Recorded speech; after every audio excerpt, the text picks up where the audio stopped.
It's Women's History Month, and we just wanted to have a chat with you and inspire all the women at JCPL and also the men to be better allies. So Faye, I'm so grateful that you are here. We are all big fans of you. It's such a pleasure. I love the way the team at Godrej currently is leading a lot of the work on inclusive workspaces. And it's important for someone to set an example so that other people can also follow. So it's a pleasure to always talk to your team.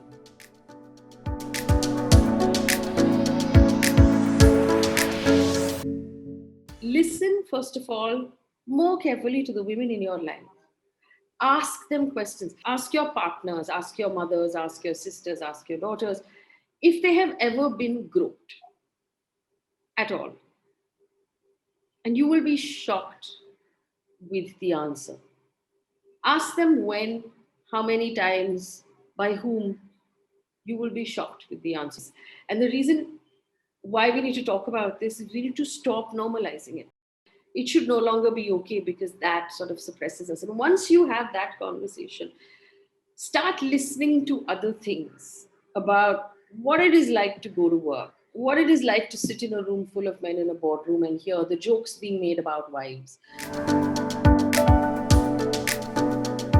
So when there is a bias against a woman who has just had a baby, that is a problem that you need to stand up against. You need to be able to defend that casual sexism. You need to be able to speak up in meetings where they're talking about who gets the appraisal, who gets the promotion, who gets put on a certain project. All of these things where you defend women from casual sexism and you present them to the world as simply their capabilities. This individual is extremely capable because I have seen evidence piece 1, 2, and 3. In India, we tend to normalize discomfort. And I think that leads in some way to sexual harassment. Because what happens in sexual harassment is that it doesn't straight up start with assault. It starts with moments of discomfort.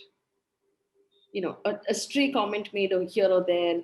But because we are trained as men and women from the time we were children to brush it off and put up with it and continue with your life, it tends to go on until it results in assault. The patriarchy has existed for centuries. And we must acknowledge that there are women who have had to embrace the patriarchy in order to survive.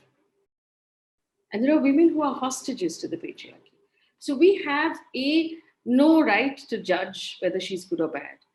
If we have established that she is a bad person, it is completely wrong to generalize that all women are bad or that all women are bad to all other women. And that is the sexism in that statement. Create new spaces where people tell stories of their own communities and the mic is passed down or passed around to other people. So I hope to someday create a newsroom where we have Dalit writers writing stories about their community, where we have members of the LGBTQI community writing stories about their community, where we're not dependent on empathy, but we're actually passing that platform to the people who rightly deserve it. So if you want to tell stories about women, you have to have women write those stories.